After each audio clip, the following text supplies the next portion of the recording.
خاص طور سے جب سے ہماری حکومت آئی ہے تو ایک نیا شوشہ شروع ہو گیا ہے کہ شاید حکومت نے LNG نہیں منگائی اس لیے گیس غائب ہو گئی ہے، حالانکہ اس کا LNG سے بڑا تھوڑا تعلق ہے۔ گیس تو اتنی ہے جتنی زمین سے نکل رہی ہے، اور وہ ہر سال 9% کم ہوتی جا رہی ہے۔ آج سے، کیونکہ یہاں SNGPL کے سارے کسٹمرز بیٹھے ہیں، SNGPL کا جو لوکل پاکستان کی گیس ہے 2010 میں اس کا فلو 2000 MMCFT ایک دن کا ہوتا تھا، آج وہ کم ہو کے 800 MMCFT رہ گیا، کیونکہ قدرتی ذخائر جو ہیں ہمارے وہ ڈپلیٹ ہو رہے ہیں، اور جو باہر سے گیس آتی ہے وہ مہنگی بہت زیادہ ہے، اس کا ریٹ جو ہے وہ 10 گنا زیادہ ہے، تو اس کو ہم ڈومیسٹک سائٹ پہ یا وہ انڈسٹری جو ڈومیسٹک گیس کے ٹیرف پہ ہے وہ ہم نہیں دے سکتے، وہ 10 گنا اس کا فرق ہے۔ تو ہمیں آلٹرنیٹیوز کی طرف بھی دیکھنا ہے، اور اب ہم ایک نیا گیس کا پرائسنگ ماڈل بھی انشاءاللہ تعالیٰ جلد پارلیمنٹ میں ٹیبل کرنے لگے ہیں، جس کے ذریعے حکومت کو یہ پاور مل جائے گی، وہ قانون ہمیں یہ اختیار دے دے گا کہ ہم دونوں امپورٹڈ گیس اور لوکل گیس کو آپس میں مکس کر کے اپنی صنعت کے لیے اور اپنے گھریلو صارفین کے لیے جو ہے وہ کر سکیں، اور جب ہم وہ یہ کریں تو اس میں ہمیں نقصان نہ ہو۔ لیکن اس کی بنیادی وجہ یہ ہے کہ آپ کے قدرتی گیس کے ذخائر کم ہو رہے ہیں، اور جو بیرونی گیس ہے وہ فی الحال بہت مہنگی ہے، وہ ایک حد سے زیادہ لوکل کسٹمرز کو دی نہیں جا سکتی۔ اب میں آتا ہوں،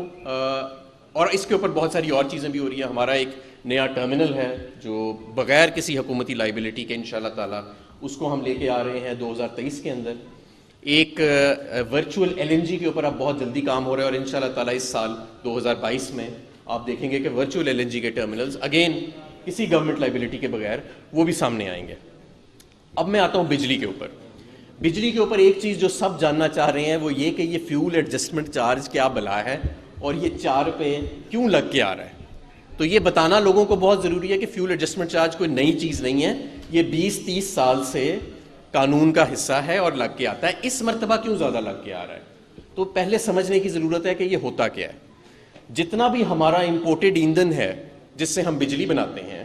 چاہے وہ امپورٹڈ LNG ہے، امپورٹڈ کوئلہ ہے یا امپورٹڈ فرنس آئل ہے،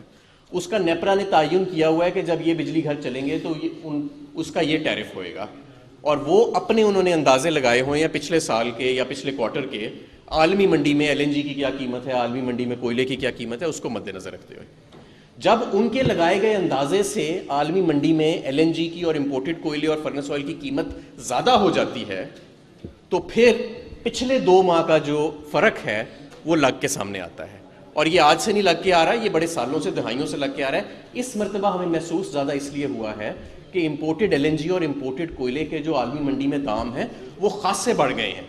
اکتوبر ستمبر سے لے کے وہ بہت زیادہ ان کے اندر اضافہ ہوا۔ کوئلہ جو ہے وہ $100 سے $200-250 پہ چلا گیا، اسی طرح LNG جو ہے وہ اس کے اندر بہت زیادہ اضافہ ہوا۔ تو جب یہ اضافہ ہوا تو یہ اکتوبر کے بلوں میں لگ کے آیا، لیکن یہ عارضی ہے، چند ماہ کے لیے ہے، اور اب جتنے آگے ماہ آئیں گے یہ آہستہ آہستہ کم ہوتے ہوتے ختم ہو جائے گا۔ تو جو زیادہ بڑا حصہ تھا وہ اس کا گزر چکا ہے۔ اور اب میں آپ کو یہ بتانا چاہتا ہوں کہ کیا یہ ایک مستقل چیز ہے کہ جب بھی عالمی منڈی میں LNG کی قیمت اوپر جائے گی، امپورٹڈ کوئلے کی اوپر جائے گی، تو کیا یہ فیول ایڈجسٹمنٹ چارج لگے گا؟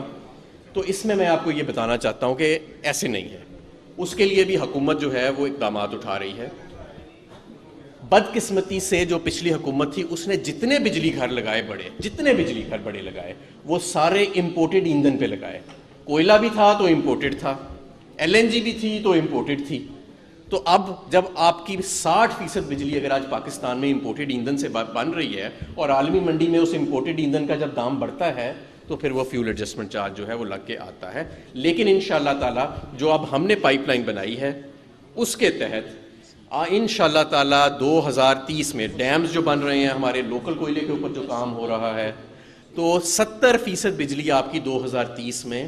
وہ امپورٹڈ ایندھن پہ نہیں، وہ لوکل ایندھن پہ انشاءاللہ تعالیٰ، یا پانی یا رینیوبل ریسورسز یا لوکل کوئلے کے اوپر وہ بنے گی۔ آج 60% امپورٹڈ پہ ہے، انشاءاللہ تعالیٰ 5 سے 10 سال کے بعد 70% لوکل پہ ہوئے گی، اور اس سے ہماری جو انرجی سیکیورٹی ہے ملک کی وہ اس میں خاصی بہتری آئے گی۔ کچھ ہمیں اچھے جو اس 2021 کے سال میں بینچ مارکس ملے۔ نمبر 1 یہ کہ پاکستان کی تاریخ کی سب سے زیادہ بجلی ہم نے سپلائی کی، 24,750 میگا واٹ۔ جب ہم آئے تھے، ہماری حکومت آئی تھی، تو 20,811 میگا واٹ سے زیادہ کبھی پاکستان کے سسٹم میں بجلی فلو ہوئی تھی، نہ ہو سکتی تھی، کیونکہ ٹرانسمیشن کا باٹل نیک تھا۔ لیکن ہم نے 25,000 یعنی 24,750 کے قریب ہم نے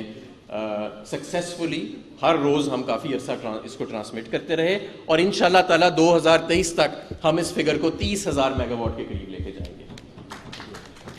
دوسرا، بجلی میں کیونکہ آپ سب کے ماشاءاللہ کاروبار چل رہے ہیں اور صنعت چل رہی ہے اور معاشی ترقی کی رفتار 5% ہے، تو اس سال ہمیں بجلی کی پیداوار اور بجلی کی کھپت جو ہے وہ پچھلے سالوں سے 13% جو ہے اس میں اضافہ نظر آیا، تو یہ بھی ایک اچھی خوش آئند بات ہے۔